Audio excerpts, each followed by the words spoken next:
여러분 안녕하십니까. 코로나19 통합 뉴스룸 KBS 7시 뉴스입니다. 지금 국회에서는 김부겸 국무총리 후보자에 대한 인사청문회가 이틀째 이어지고 있습니다. 오늘은 김 후보자 가족의 라인펀드 특혜 의혹과 관련해서 증인과 참고인들이 출석해 질의가 이어지고 있는데요. 국회에 나가 있는 취재 기자 먼저 연결해 보겠습니다. 자, 문예슬 기자, 이 특혜 의혹이라는 게 그러니까 정확하게 말하면 김 후보자 딸 부부가 투자한 펀드가 다른 펀드에 비해서 지극히 조건이 유리했다는 건데 오늘 새로운 증언이 좀 나왔습니까? 네, 오늘 청문회에는 모두 19명의 증인과 참고인이 나왔는데요. 야당 의원들의 질의는 예상대로 라인펀드 특혜 의혹에 집중됐습니다.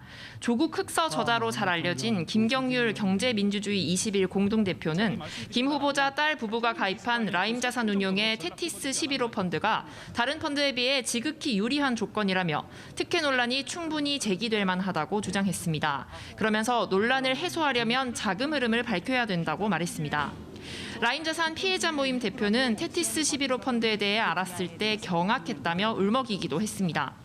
국민의힘 조수진 의원은 라임 측이 의도를 갖고 후보자에게 접근했을 거란 의혹을 제기했는데요. 김 후보자는 자신이 도저히 알 수 없는 그림을 그려놓고 사실이 아니냐고 하면 뭐라고 하겠냐. 그런 식으로 편법을 부리거나 권력을 행사했다면 여기까지 어떻게 버텼겠냐며 적극 반박했습니다. 네, 그런가 하면 김 후보자가 이번 국무총리직이 자신의 마지막 공직이 될 것이란 말도 했더군요.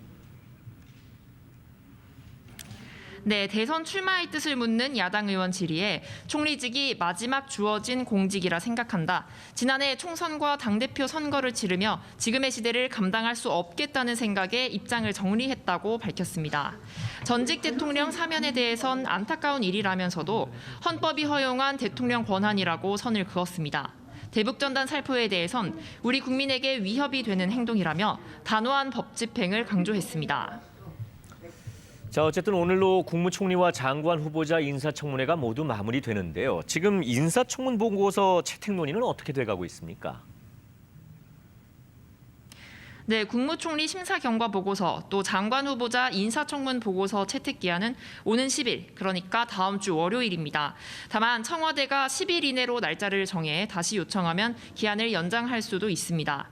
국민의힘이 임혜숙, 박준영, 노형욱 후보자 등 장관 후보자 3명에 대해 지명 철회를 요구하고 있어서 김 후보자 보고서 채택 여부도 결국 함께 논의가 이뤄질 걸로 보입니다. 청와대 핵심 관계자는 일부 후보자 지명 철회 가능성에 대해 아직은 국회의 시간이라며 보고서 시한인 10일까지 국회 논의를 지켜보겠다고 밝혔습니다.